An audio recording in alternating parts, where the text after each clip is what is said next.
está aqui, eu já dei boa noite antes, né? O pessoal que está na internet, que não sei se já tem gente assistindo a gente, mas boa noite para todos os que estão acompanhando a gente já nos últimos meses, nas últimas semanas.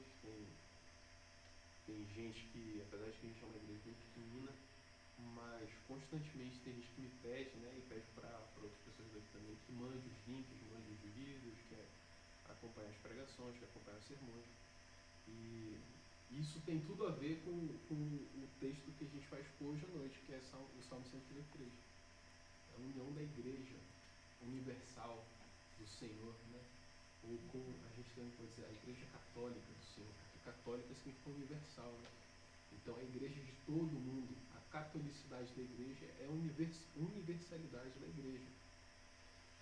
Há alguns anos, na Igreja Presbiteriana Central do Pará, a igreja na qual Marcos cresceu e a igreja na qual também eu fiz parte, por um pouco de tempo antes de vir para cá, eu lembro de uma conferência reformada que teve lá, tem todos os anos.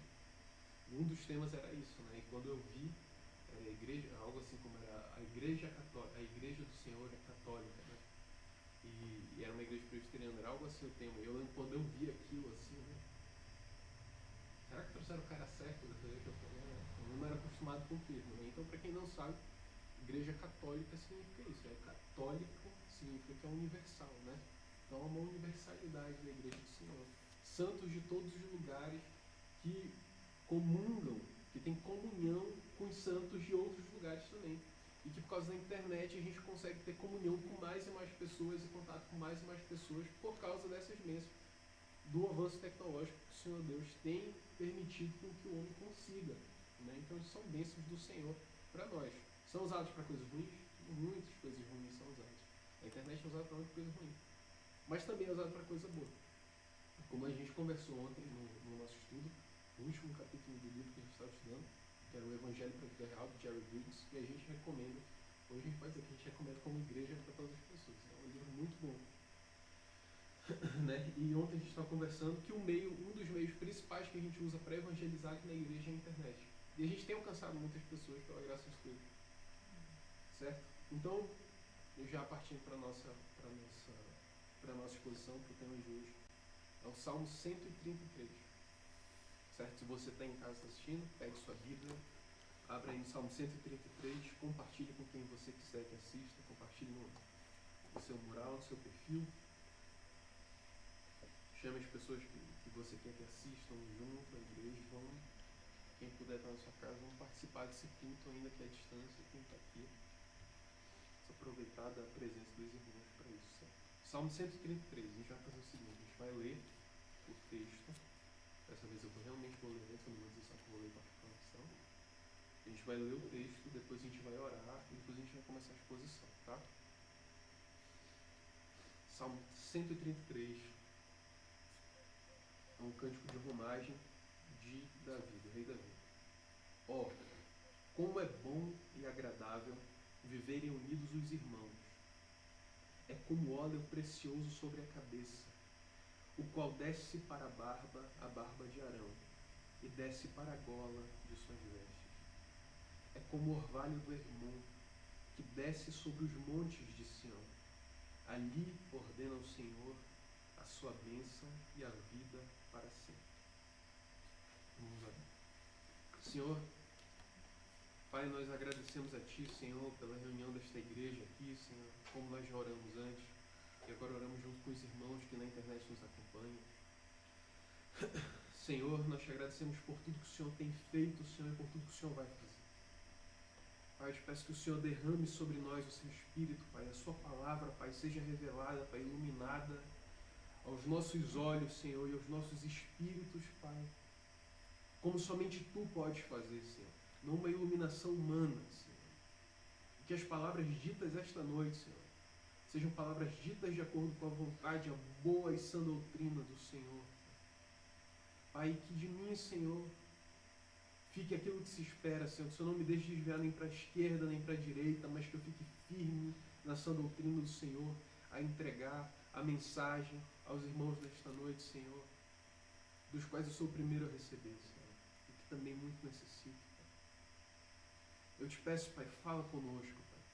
A cada um dos que estão aqui, Senhor, abre-lhes os corações, Pai, os olhos e as mentes para que eles recebam a Tua palavra, Senhor. Lava-nos, Senhor, daquilo que nos impede de te conhecer e de te servir, Senhor, com prontidão, Senhor, com retidão, Pai. Eu te peço, Senhor, e com sinceridade também. Encha-nos de Ti, Senhor, e fale-nos no fundo das nossas almas, Senhor. Fale essa noite, Senhor. Restaura-nos, Senhor. Quebranta-nos, Pai. Conforta-nos, Senhor. Eu te peço, Pai. E em cada um dos lugares, Pai, em cada uma das casas onde chegar essa mensagem, Pai, nós pedimos a mesma coisa, Pai. Como igreja nós pedimos, Senhor. E que nesta cidade, Senhor, avance o Evangelho, Pai, para que mais e mais pessoas venham a Ti e Te conheçam, Pai. E se rendam a Ti, Senhor. E tenham suas vidas mudadas, Pai. Nós pedimos isso em nome de Jesus. Amém. Então, Salmo 133. Eu vou fazer vou dar uma explicação geral. Então a gente vai partir para a exposição do texto, certo? Salmo 133, ele, apesar de que alguns ainda discutem quem é o autor desse salmo, não resta muita dúvida de que de fato é Davi, né? O rei Davi. Na época ele já era rei Davi. Esse é um cântico de romagem. O que é um cântico de romagem? Um cântico de romagem é um cântico de peregrinação. O povo de Deus, né, o povo de Israel naquele período, que era onde estava concentrada a igreja do Senhor, né, e nós cremos que ali também era igreja de nós, uma igreja com Israel, apesar de que era a igreja da antiga aliança, né? Nós cremos que somos um só povo, né, uma só noiva do Senhor. Então esse povo ali, eles faziam suas peregrinações muitas vezes a Sião para adorar ao Senhor ali. E nessas peregrinações eles cantavam esses salmos, né? Eles tinham esses cânticos de romagem. E eles iam entoando cânticos e louvando ao Senhor. E quando isso acontecia, havia assim uma demonstração clara da união dos povos dentro de Israel, das tribos de Israel, a tribo de Zebulon, a tribo de Naftali, Dan, Azer.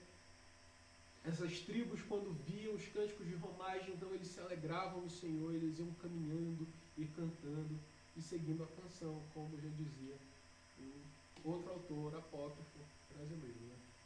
Que não tem nada a ver com o cristianismo, mas eles fazem exatamente isso. E há também, apesar de que ela é um salmo que ele vai falar sobre a união dos irmãos, a união da igreja, a união do povo de Deus, vale lembrar que houve um período de conflito dentro do reino de Israel.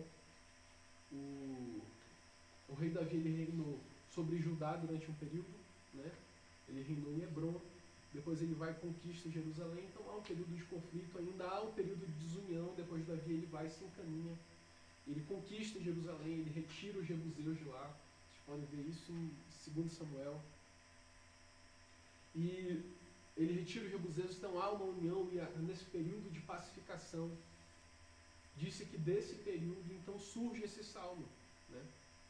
Esse salmo que é muito conhecido e que a gente muitas vezes lembra desse salmo, e tem canções sobre esse salmo, canções contemporâneas desse salmo. E esse salmo ele começa assim: ó, como é bom e agradável viverem unidos os irmãos. Como é bom e agradável viverem unidos os irmãos. A primeira coisa que ele começa falando é: ó, como é bom e agradável. Isso é muito importante da gente fazer essa diferença, de fazer essa explicação e dar essa ênfase de que ele fala que é bom e agradável. Não é só bom, é agradável também. Não é só agradável, é bom.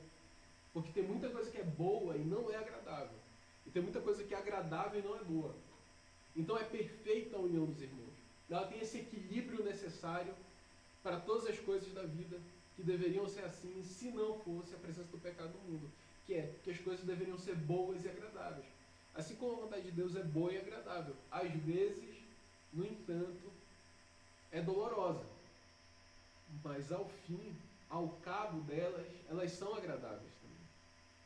como nós estudamos no domingo passado, Romanos 8:28, né? Que todas as coisas cooperam para o bem daqueles que amam a Deus, daqueles que foram chamados segundo o seu propósito. Todas as coisas cooperam para o bem, e ao fim essas coisas serão agradáveis, porque elas culminam na glória de Cristo, na bênção da igreja. Mas é bom e agradável que os irmãos vivam. Então, há benefícios, de fato, de que a igreja esteja unida. Se a igreja, em conjunto, quando ela está junta, como nós estamos juntos hoje, muitas vezes nós temos contato ao longo da semana e convivemos em outras situações. Se na convivência da igreja ela não é boa, ela não é benéfica, então a gente tem que duvidar se é uma igreja ou se a gente de fato está na igreja. A segunda coisa é que ela tem que ser agradável.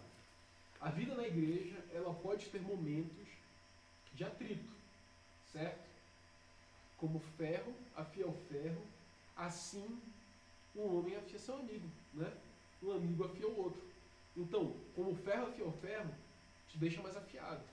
Mas tem atrito. E às vezes, pode ser desagradável.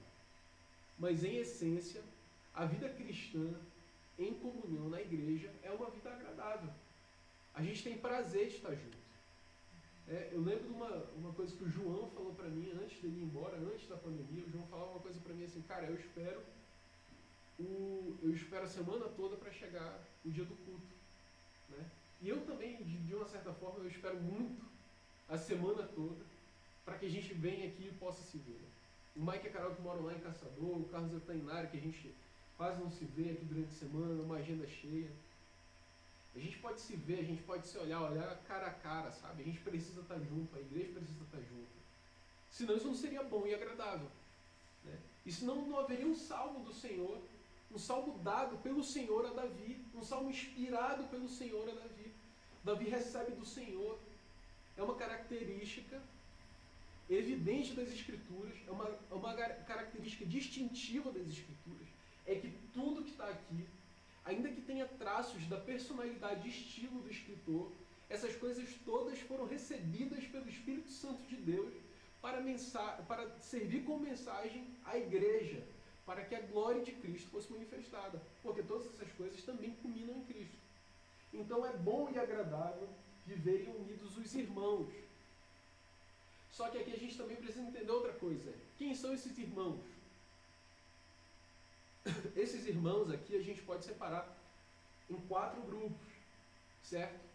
A primeira coisa, quem são esses irmãos? Esses irmãos, primeiro, são as nossas famílias biológicas, essas principalmente servem a Cristo conosco, né? Mas também é agradável e há uma bênção especial do Senhor em que as famílias, quando não são tão desajustadas, elas vivem em união. Há prazer em estar com as nossas famílias. Mas o texto não está focando em todas as famílias da terra. Ele está focando principalmente na igreja. Então, quando se trata de igreja, e se trata principalmente de uma família que serve ao Senhor, é muito bom que essa família esteja unida. Mas aí a gente passa para um outro estágio, que é também a igreja local, que somos nós, a Igreja Batista Reformada Farol. É muito bom que a igreja local esteja unida. E é muito bom que irmãos de uma mesma denominação, é bom e agradável que irmãos de uma mesma denominação estejam unidos. E aqui já são 3 grupos. Isso aumenta o universo. E é bom também que a igreja universal, a igreja de Cristo no mundo todo, esteja unida. Porque, por regra, deveria ser assim. Onde há uma igreja de Cristo, ali há uma família para todos nós que também somos igreja de Cristo. Tem que dar uma liga. Tem que ser um negócio assim que dá certo, sabe? É como se um espírito bate com o outro, assim, é como uma alma que bate com a outra, né? Ou como se diz, né, de maneira popular no Brasil, que por coincidência é o país onde a gente vive, né? Como se diz aqui, é um santo bateu com outro. Muita gente fala assim: meu santo bateu com o teu, né? E a gente não usa isso por esse tempo porque nós somos evangélicos. Mas onde há a igreja de Cristo espalhada, então é bom que essa igreja esteja unida, e onde nós estivermos, devemos estar com a igreja de Cristo, de preferência, a não ser que nós sejamos impedidos disso. A primeira mensagem desse salmo, ela está aqui. Ó, quão bom e agradável Vivei unidos os irmãos. Ó quão bom e agradável é que os irmãos estejam em união. Então essa é a primeira mensagem. Desse primeiro verso é que é bom e agradável que a igreja esteja unida, que a igreja se reúna, que a igreja se veja, que ela se ajude, né? Tem que ter prazer. Se não há prazer de a gente estar com a igreja, só pode haver dois problemas. Um, ou a igreja que a gente está não é igreja, ou a gente não é igreja. Né? E outro ponto também importante é que é unidos. Ó quão bom e agradável que estejam unidos. Mas a gente vê um pouco mais para frente, após as duas símiles, né? As duas metáforas que o rei Davi nos apresenta. No verso 2 ele diz assim, olha, como é que é então essa união dos irmãos? Então assim, é como o óleo precioso sobre a cabeça, o qual desce para a barba de Arão, e desce para a gola de suas vestes. Essa é a primeira metáfora que ele faz, essa primeira imagem comparativa que ele faz. Primeiro que ele fala que é como o óleo precioso sobre a cabeça. Só que não é qualquer óleo que desce sobre a cabeça. Ele fala que o óleo é usado para ungir Arão. É como uma unção. Há uma unção na união da igreja. E essa unção, ela vem do Senhor. Essa unção é espiritual. Ela é como esse óleo que desce sobre a cabeça e pela barba e desce, né, para a gola de suas vestes. Só que ele fala que é a barba de Arão. E está falando do primeiro sumo sacerdote, ordenado e ungido pelo Senhor. Só que a gente tem que lembrar que havia também um sacerdote. Havia um sumo sacerdote, Arão, e havia outros sacerdotes. Só que os outros sacerdotes, eles não tinham óleo derramado sobre sua cabeça. Eles tinham óleo aspergido sobre si. Né? Só, aspersão, joga, passa, mas não se derrama. A unção sacerdotal principal era um óleo derramado sobre a cabeça. Então o rei Davi ele usa a maior unção possível para um sacerdote, para dizer a maior unção que nós conhecemos, a unção de um sacerdote, daquele que oficia diante de Deus e leva o povo a adorar a Deus. É essa unção que é derramada, é como se fosse essa unção derramada na união dos irmãos. A maior unção que há na igreja é quando a igreja está unida. Só que, claro, nós não estamos desprezando de maneira nenhuma que há uma vida cristã individual e particular que cada um deve levar na sua própria vida. Mas há uma unção especial, a maior das unções é quando a igreja está unida. E essa unção, ela desce pela cabeça, ela desce na cabeça, derramado o óleo na cabeça. E nós, como sempre, devemos olhar para as Escrituras e apontar para Cristo.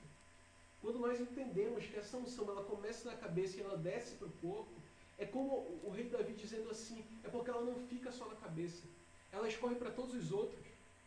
Ela desce pela barba de Arão. E aquele óleo ele era cheiroso, ele era perfumado. E somente Moisés podia fazer esse óleo. Ele era um óleo muito especial. Não é qualquer um que pode fazer, não é qualquer um que pode dar. E Moisés, como alguém que ele é um tipo, né, ele aponta para Cristo, naquele momento, como aquele que fazia mediação entre o povo e Deus. E hoje nós temos Cristo, que é o único mediador entre Deus e os homens. Cristo, o cabeça da igreja. E na cabeça desce. E o nosso cabeça é Cristo. E essa unção, ela desce por Cristo. E ela é derramada sobre todo o corpo. E é uma unção cheirosa, Deus se alegra disso.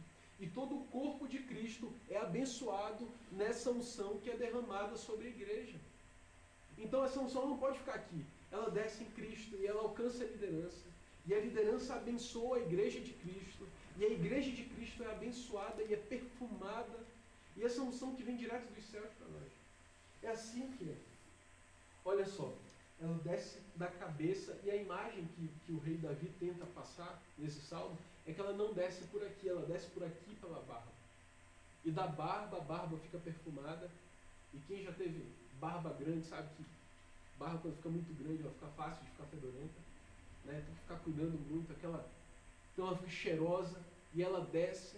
E alguns comentaristas falam que não é só aqui, não é aqui, na grande gola das vestes do sacerdote que ela... Essa gola aqui, alguns falam que são, em outras traduções está escrito a aba de suas vestes, É como se ela descesse até a orla de suas vestes. E todo o corpo fosse abençoado. É assim que é a bênção da igreja unida. É assim que deve ser. Então ele vê a imagem de como um só corpo, a cabeça e todos esses. E não pode ser diferente. Afinal de contas, nós somos um corpo e a bênção de Deus é derramada na igreja. A igreja que tem a mensagem do Senhor. Não há mensagem do Evangelho e não há salvação de fato fora da igreja. Mas nós não nos referimos à igreja como uma instituição. Nós não nos referimos como a mensagem que tem a mensagem do Evangelho está na Igreja Batista Reformada, ou na Igreja Batista, ou na Igreja Pentecostal, Deus é amor. Não é nessas instituições, é no corpo espiritual de Cristo, espalhado por todas as igrejas, igreja presbiteriana, batista, metodista, todas as igrejas, o corpo de Cristo. É no corpo de Cristo que há essa unção derramada. E aqueles que não estão em Cristo não receberão dessa unção. E aqueles que se dizem corpo de Cristo e não querem estar unidos, ele está falando sobre o corpo unido. Aquele que é corpo de Cristo e não quer estar unido com o corpo de Cristo, ele também não recebe essa unção. Sabe, se ele fala que é como o óleo derramado, ele está falando de uma bênção espiritual que desce sobre a igreja. Ele está falando só que é agradável. Ele está falando que é uma bênção, é como o óleo. E em seguida ele dá outra, e olha, como ele usa a imagem de Arão, o sumo sacerdote, também apontando para Cristo, o nosso sumo sacerdote. E há também que se notar que nós também recebemos essa unção sacerdotal, como está escrito em 1 Pedro 2,9, que nós somos sacerdócio real. E a bênção do sacerdócio real, a igreja de Cristo, é recebido quando a igreja está junto. Então não dá para ser crente sozinho. Não dá para ser crente carreira solo. Não dá. Se a gente achar que a gente vai tentar ser crente carreira solo, como que pode alguém que quer fazer parte do corpo viver separado do corpo? Como que alguém pode dizer, eu quero Cristo, mas eu não quero seu corpo? Eu quero Cristo, mas eu não gosto da igreja. Mas aí a gente pode puxar 1 João que diz, aquele que não ama seu irmão a quem vê, não ama a Deus a quem não vê. Então nós precisamos viver unidos. As famílias precisam viver unidas. Assim como a família, que de fato nós não usamos do jargão da maneira comum, nem tão saturada como se usa, que a família é um projeto de Deus, mas a família é um projeto de Deus.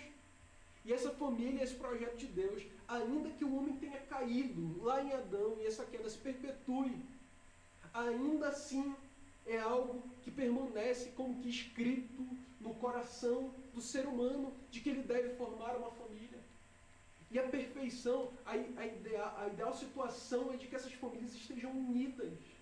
E elas estejam unidas em Cristo. Há uma quebra desse projeto. E há uma quebra também de muito dessa unção quando a família se separa. Tanto mais nós, se as nossas famílias biológicas podem passar por isso.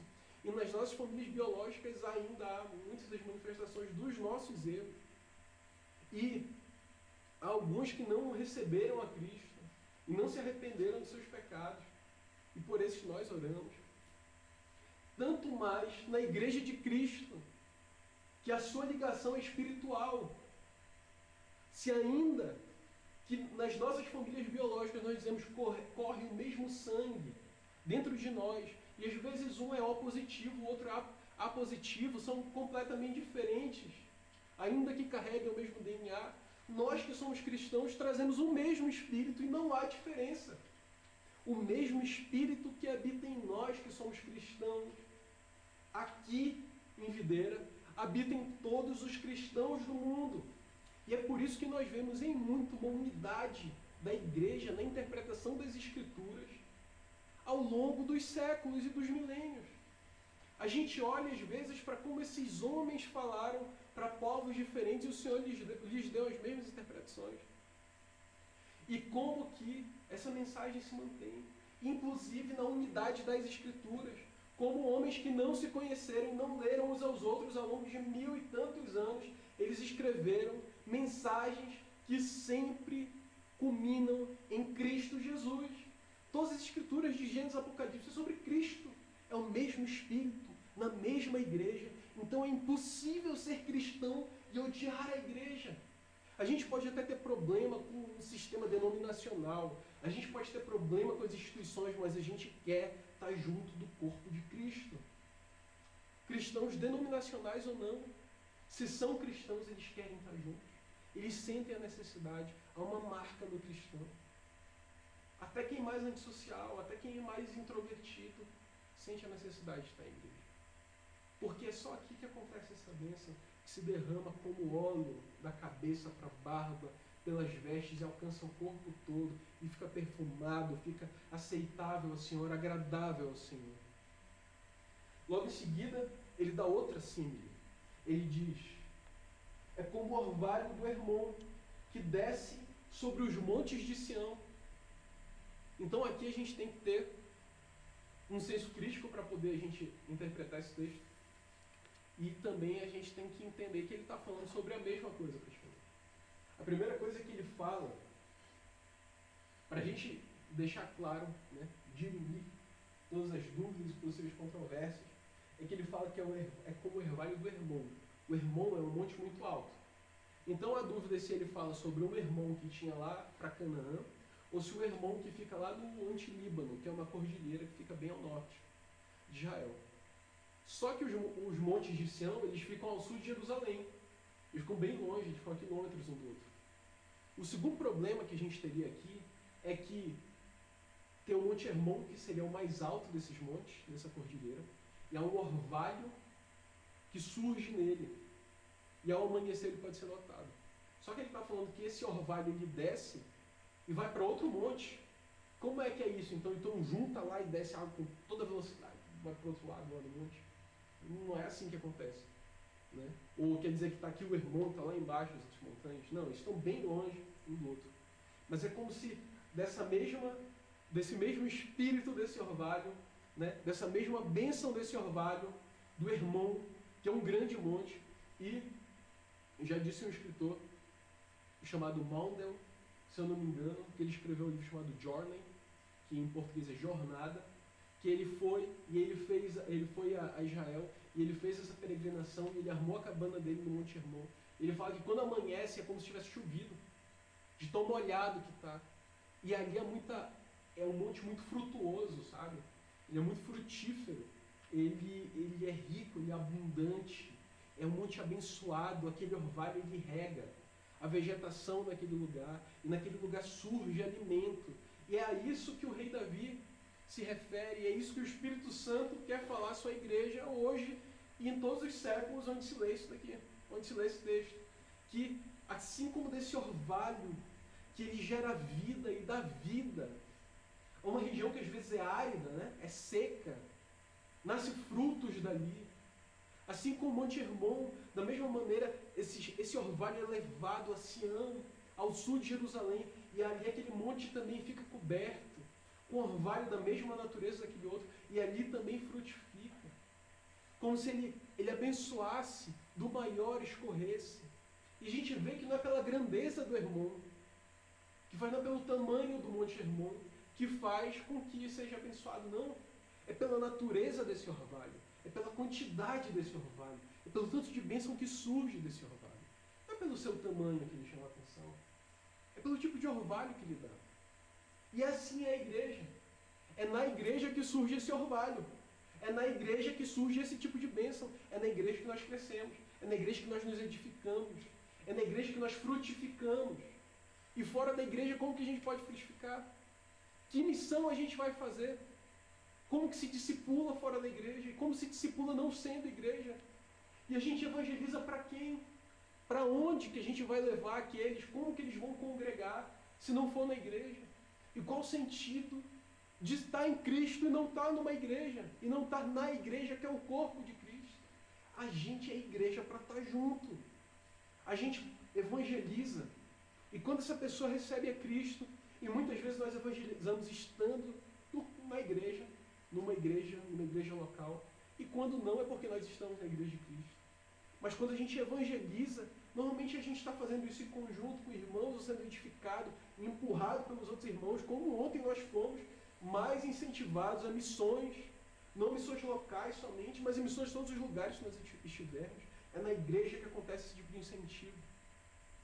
E se você pode dizer assim, não, eu posso ser crente sozinho, eu não preciso de ninguém para ser crente, você também não precisa de Bíblia para ser crente, se você diz isso. Se você não precisa de Bíblia, que foi escrita pela Igreja de Cristo, entregue à Igreja de Cristo, se você não precisa de Bíblia, nenhuma surpresa, você não pode nem ser cristão. Porque ela foi entregue à igreja, ela foi escrita pela igreja. Foram homens da igreja que foram inspirados por Deus, pelo Santo Espírito de Deus. E quando nós evangelizamos e uma pessoa recebe a Cristo, para onde nós levamos essa pessoa?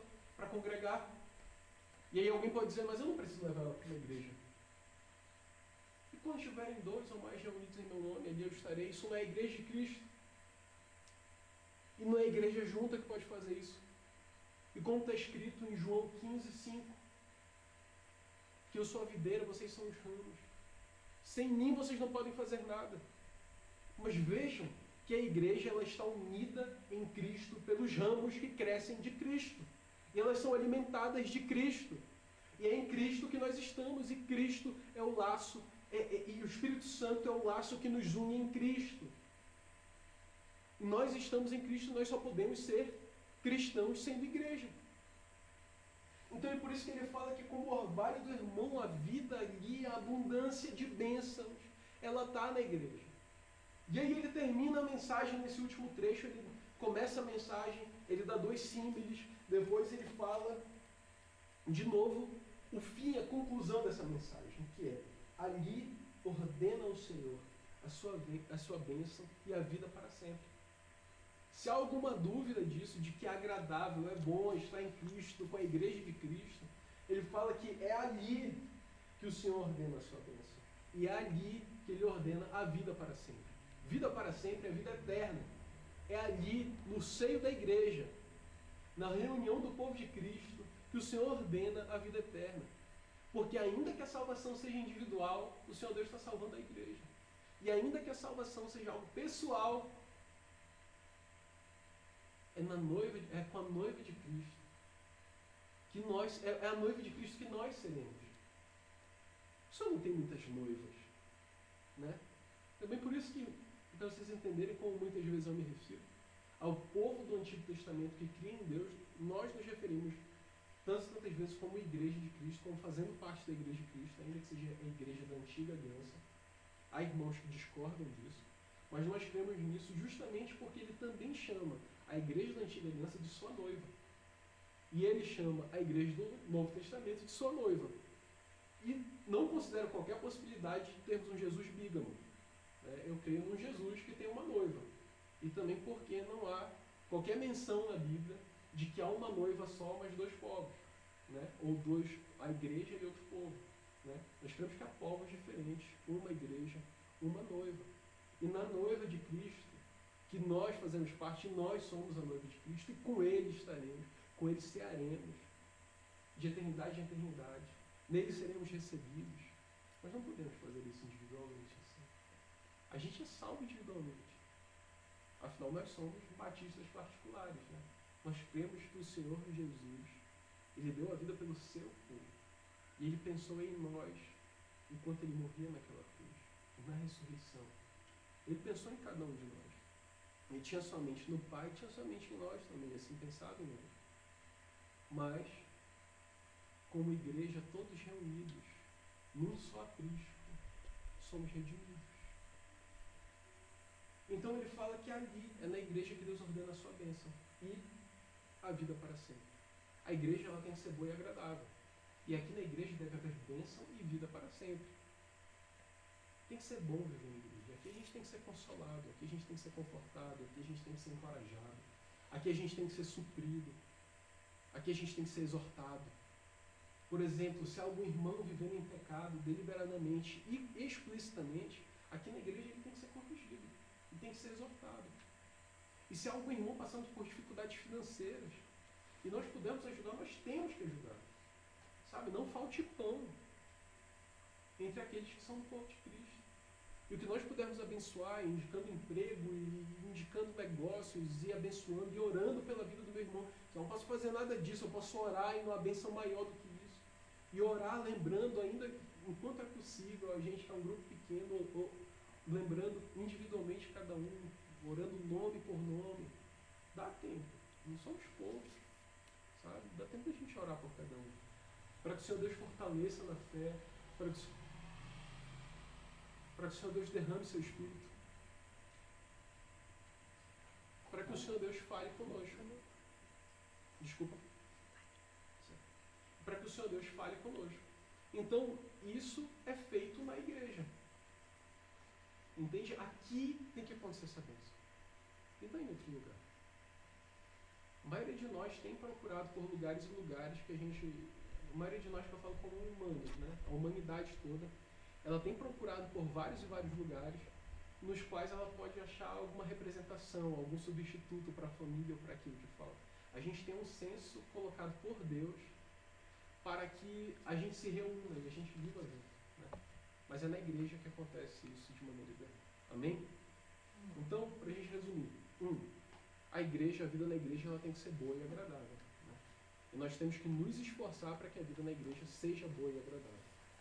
Um segundo ponto é que na igreja acontecem bênçãos e unções especiais que só acontecem na igreja. Certo? E um terceiro ponto é que é onde se ordena a bênção e a vida para sempre, a vida eterna. Na igreja que acontecem essas coisas. Talvez seja um pouco estranho para alguns, talvez seja um pouco difícil de entender, ou talvez seja fácil de entender e difícil de aceitar. Mas é assim que acontece. Amém? E lembre-se, uma coisa em especial. Na igreja vai ter quem ofenda a gente. Às vezes o ferro afia o ferro, né? Atrita, mas às vezes esse atrito ele fere a gente. Às vezes acontecem feridas pecaminosas dentro da igreja, de um ponto. Acontece nas famílias, acontece no casamento. E como que a gente trata isso? Como está escrito em Mateus 18, 20, 21. Pedro fala para Jesus, até quantas vezes eu devo perdoar um irmão que me ofende? Até 7 vezes? Eu não sei quem Pedro estava querendo deixar de perdoar ali. Ou se ele estava, de fato, querendo deixar de perdoar. Mas Jesus fala assim, até 7 não, mas até 70 vezes 7. É algo hiperbólico, não é para a gente ficar contando. É muito. E é assim, na igreja se perdoa. Assim como tantas vezes os irmãos aqui me perdoaram por, às vezes, um jeito ruim de falar, às vezes porque eu me empolguei demais, acabei soando agressivo, né, às vezes por alguma falha. E eu agradeço a Deus por isso. Porque muito da unidade da igreja está baseada no perdão em Cristo que nós recebemos também através da igreja. Amém? E eu agradeço a vocês porque vocês são tão amorosos comigo, né? Eu espero ser amoroso também com vocês. Bem, vamos orar? Senhor, graças te damos, Senhor, por essa reunião. Graças te damos, Senhor, por tudo que o Senhor tem feito em nossa vida. Nós te agradecemos, Senhor, porque aqui o Senhor tem derramado a sua bênção, Senhor. Nós temos sido abençoados e temos sido revigorados, Pai, revividos, Pai, às vezes, Pai, quando estamos em secura, Pai, espiritual, o Senhor nos aviva, Pai, com esse orvalho que desce, Pai, desse monte que é a igreja, Senhor. Pai, às vezes, Senhor, quando precisamos de uma bênção, Pai, essa bênção escorre, Pai. Pai, pelas palavras das Escrituras que são expostas aqui, Senhor, e pela bênção que um faz ao outro, um fala ao outro, Senhor. Nós te agradecemos. Pedimos que o Senhor abençoe, Senhor, cada um daqueles que estão ouvindo essa mensagem pela internet, Senhor, todos estão aqui, Pai, fale os seus corações. Abençoe-nos, Pai, faça-nos crescer em Ti, para a sua glória, Senhor, para que o seu nome seja exaltado em todas as coisas, Senhor. Eu te peço, meu Pai, em nome de Jesus, peço-me que o Senhor abençoe cada um que vão voltar para suas casas, que já estão em suas casas, Senhor. Tenhamos um bom momento, um momento agradável, e também que a gente tome boas decisões nas questões que nós temos que deliberar daqui a pouco, Senhor. Eu te peço isso, Pai, em nome de Jesus, amém. Meu irmão, se você que está ouvindo pela internet, né, e se você que vai ouvir agora, ou que está ouvindo pelo Facebook, ou pelo YouTube, perdão, se o Senhor Deus falou ao seu coração, se você está procurando uma igreja, se você precisa de ajuda, você precisa falar com alguém, a gente está à sua disposição, mande mensagem para a gente, seja no Facebook, no WhatsApp, como você quiser, certo? Nós estimulamos você a procurar uma igreja, a congregar numa igreja. É impossível ser cristão e não querer estar numa igreja, e não estar numa igreja. De fato, se há possibilidade para isso. Amém? Então a gente está à sua disposição. Fique firme aí e continue acompanhando, curta também, compartilhe, ajude a gente para que mais e mais pessoas sejam alcançadas pelo Evangelho. Amém? Deus abençoe e uma boa noite.